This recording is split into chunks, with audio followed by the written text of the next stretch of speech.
Hey guys, Coach Chad here today. Today I'm going to be talking about foot health and the use of these balls here, which are my personal foot mobilization balls, but you can use any ball, tennis ball, lacrosse ball. I'll explain why I like these ones later, but we're going to talk a little bit about how you can start to mobilize your foot, which most of us don't think a lot about.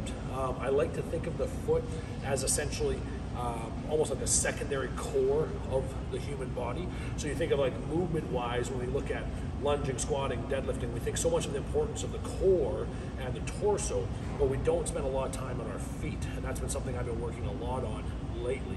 And when I analyze people's feet and I analyze their movement, you note that a lot of people have very poor dexterity in their foot. They cannot move their foot very well. They also don't have a lot of mobilization in their foot or mobility in their foot. So I'm going to go over a very quick little mobilization of the foot that you might find incredibly useful, that can be done once a day, maybe in the morning or in the evening when you're kind of calming down for the day, whenever. You'll note that I have my numbers drawn on my foot here. So I have 6 different positions on my foot that I'm going to be using as pressure points, and I'll explain those in a second. The balls that I have here, this is one that we actually sell at front here at Synergy Strength through TFF. This is a Thera Ball. It's a very small ball, maybe about 1.5 to 2 inches wide. But what I like about it is just the type of rubber that it's made of. It's grippy and it moves, and it's got a nice softness to it, okay? So it's just the right density. So when you place on the floor and you actually get pressure on it, it seems to grab onto the skin and work a little bit better. And with all the little points, you get a little bit better like neural feedback as well, which I enjoy. I must admit, a lacrosse ball I'm not super fond of. It's very pinpoint, it's very dense, so you need a softer ball. We also sell another ball up front, the Core FX recovery ball, and it looks like a lacrosse ball. It's about the same size as this one, but it's just a smooth red ball, but it's a bit softer, which makes life a lot easier with regard to mobilization. And then this ball, we don't sell this one, but this one is a Nabosu ball, a really cool ball. It's you can kind of break in half. You usually have to step on it. So when you step on it, you can kind of separate it out here. You'll note it actually turns into 2 balls with a tiny little ball, which you can do some tiny foot mobilizations and toe mobilizations with, which we're not going to do today. So I'll use 1/2 of this, but how I use this is I just space both these on the floor in the morning after getting up, and then I'll do about 5 minutes of mobilization before breakfast every single morning. So if you guys are using this on one foot, the points that I have drawn out here are your points that you're going to be mobilizing. So you have 1, 2, 3, which is right down the base or the middle of your foot on your plantar fascia. So you're thinking right at the top. Number 1 is right below the metaphalangeal joint, okay? So right in the first metatarsal. The second one's right in the middle of your foot, right in the middle of your plantar fascia. The 3 is at the base, the insertion of the plantar fascia, the back, right behind the calcaneus here. And then your 4th one is onto the lateral aspect of your foot, so right in the middle beside your 2nd on the lateral aspect, kind of getting that the musculature is right on the edge of the foot in these digits. Then you're going to go 5 and 6 here, right in the meat of your adductor hallucis muscle that comes to the major part of your foot, which is also a big component of the arch of your foot. And what you're going to do is you're going to just stand, and at first you can do it kneeling, and then you can actually use your entire body weight standing, but you're going to do a 20 to 30 second point or pressure point without moving around, just standing on each one of these points. So if you were to do 30 seconds, you'd be looking at 3 minutes per foot to be able to go through this. And again, when I have this ball in use, it only takes me 3 minutes total because I'm doing both at the same time, and I do it while standing, okay?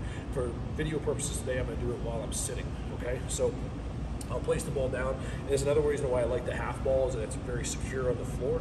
So all I'm gonna do is just find the position here, right below the first metatarsals. I'm just gonna put a little pressure on.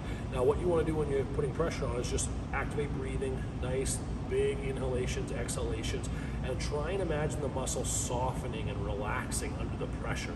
So you're gonna have to play with the pressures that you put on the ball. If you just force the pressure really, really hard, especially on a harder ball like a lacrosse ball or something like that, all that's going to happen is the plantar fascia, the muscles in the base of your foot, are just going to be fighting back. It's almost like an inhibitory response that happens where they just contract. I suppose it's not inhibition, but the exact opposite, an excitation response that occurs, and it won't allow you to relax and actually mobilize the foot because you're constantly just fighting against it, okay?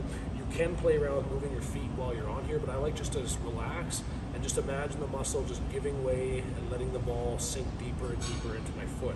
Now, we'll assume that that's 20-30 seconds. I'll go to the next position right in the middle of the foot. And again, just holding pressure on here.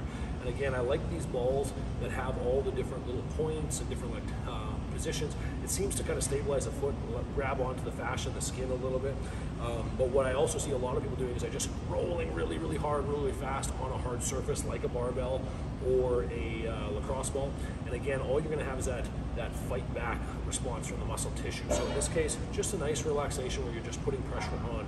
Then you'll move to the third one, right in front of the calcaneus to the back. And you can play around with your positions, what feels best, okay?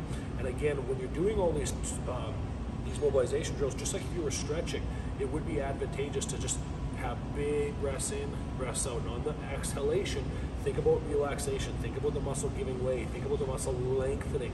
I've always visualized like the muscle being really tense, and in my mind's eye, I visualize this very dark black muscle, and over time it's releasing that negative black energy and allowing it to relax. That might sound silly and hokey, that's just how I do it in my head, okay?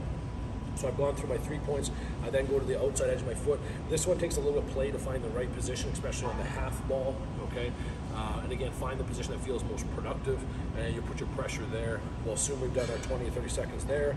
I move up to the top of the medial arch of the foot there, and then finally again down to the last component here. Now, again, this ball right here is very easy to do that on because it sits on the floor. It's nice and flat, okay? So very easy. This one's gonna roll around a bit, but again, with these little spikes, it seems to be quite content, so I like to just use this one as well, and I can play around. I even find that on the lateral and the medial aspects, the half ball works a lot better, but down the middle of my foot, I actually enjoy a little bit more pinpoint pressure that this one provides.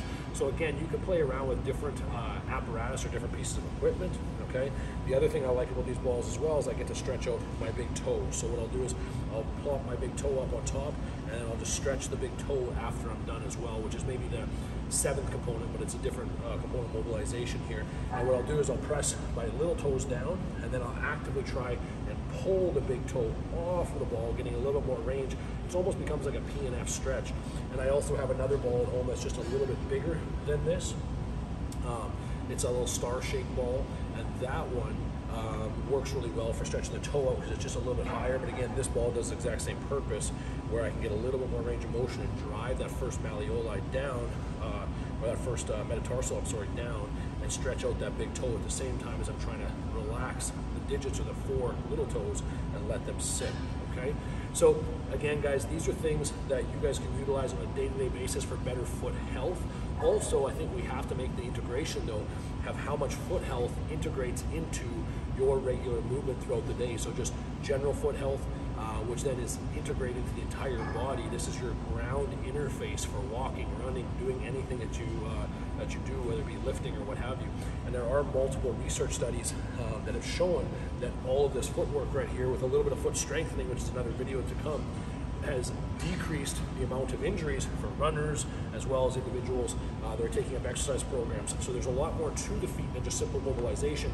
There's a very good statement to be made for health, general health and movement quality interacting with the foot, which is why I've been really keen on this idea of the foot being a secondary core, okay? That's a bit of a statement, but I think it's a very true statement when you start walking into the importance of the feet and the integration into actual cores. There's a foot core activation, which I'll talk about in a different exercise, and a foot interaction that goes into with the deep fascial front line as well. So there's a lot of stuff going on in the feet and a lot of things that you can do to improve function, performance, health, and wellness, all through taking care of your feet and utilizing some simple tools like these guys right here. I hope that was helpful, team. Put this to practice and let me know how it's going and how you feel. Thank you.